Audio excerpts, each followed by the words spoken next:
371년 고구려 16대 국왕인 고국원왕이 평양성에서 근초고왕이 이끄는 백제군의 공격을 방어하다 유시에 맞아 사망하는 사태가 벌어졌고, 이로 인해 태자였던 고구부가 왕의 자리에 오르니 그가 바로 소수림왕입니다.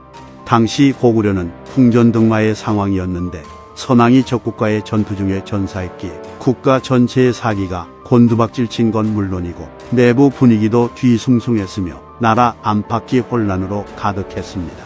게다가 고국원왕 시절에 고구려의 수도인 환도성은 전연의 모용황의 공격으로 함락당해 초토화된 적이 있었기 때문에 국력 또한 많이 줄어든 상황이었습니다.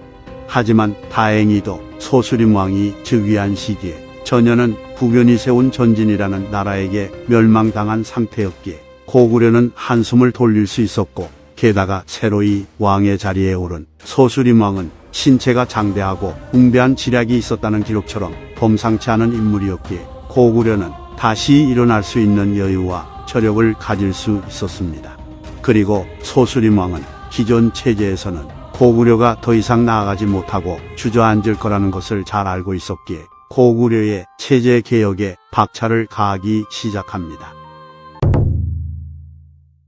앞서 고국원왕은 전연이 전진의 공격을 받아 멸망했을 때 전연의 태구 모용평이 고구려로 도망쳐오자 그를 잡아서 전진으로 보내며 전진과 화친을 맺으려 했었기에 고구려는 소수림왕 때에도 전진과 좋은 관계를 유지했던 것으로 보입니다.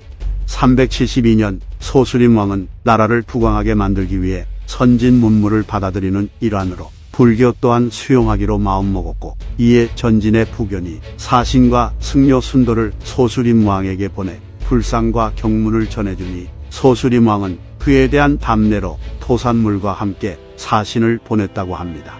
그리고 소수림왕은 374년에 또 다른 승려인 아도를 맞아들였고 375년에 초문사와 이불란사를 창건하여 초문사인 순도가 이불란사인 아도가 머무르게 하여 불교 수용에 진심을 다했는데 이것이 바로 태동 불교의 시작이라고 합니다.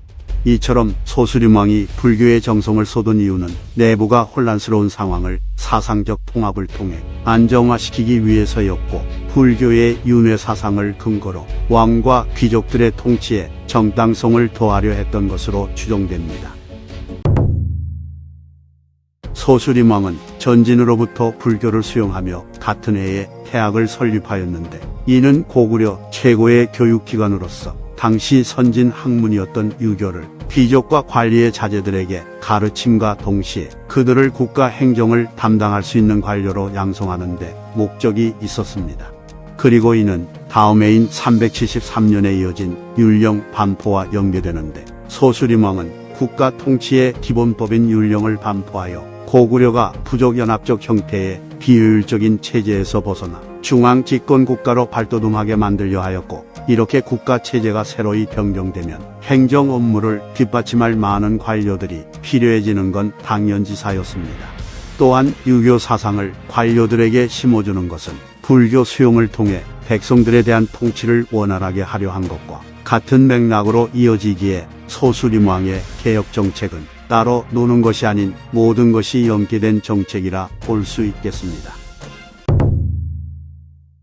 소수림왕은 국가 체제가 어느 정도 정비가 되고 나라가 내부적으로 안정을 되찾자 외부로 눈을 돌렸고, 375년 드디어 선왕의 원한을 갚기 위한 군을 일으켜 백제를 공격해 백제의 수곡성을 함락시킵니다.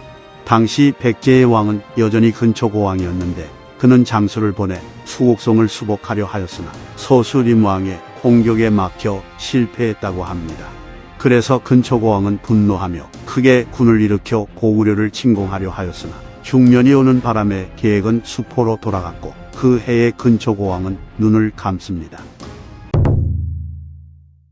376년 소수림왕이 또 백제를 공격하였기에 새로이 백제의 왕이 된 금구수왕은 377년 10월에 직접 병사 3만 명을 이끌고 고구려의 평양성으로 역공을 나섭니다. 하지만 같은 해 11월에 소수림왕이 또 병사들을 보내 백제를 공격했다는 기록이 있는 것으로 봐선 금구수왕의 평양성 공격은 실패로 돌아간 것으로 보입니다. 이처럼 소수림왕은 백제만 집요하게 공격했는데 아마 선왕의 복수를 갚기 위한 이유도 있었겠지만 당시 고구려 입장에서는 백제가 가장 위협적인 세력이었기에 지속적으로 견제를 했던 것으로 보입니다. 소수림왕은 384년에 눈을 감았는데 훗날 고구려는 그가 펼친 정책을 기반으로 점차 강성해져 광개 토태왕, 장수왕으로 이어지는 최전성기를 맞이하게 됩니다. 소수림왕은 지속적으로 전진해 사신을 파견하여 우호 관계를 유지했는데 이와 같은 외교 정책이 있었기에 고구려는 오로지 백제 방면으로만 전선을 유지하며 효율적으로 전쟁을 치를 수 있었습니다. 이상 한국사 인물열전 소수림왕편 마치겠습니다. 재미있게 보셨다면 좋아요와 구독, 알림 설정 부탁드립니다. 감사합니다.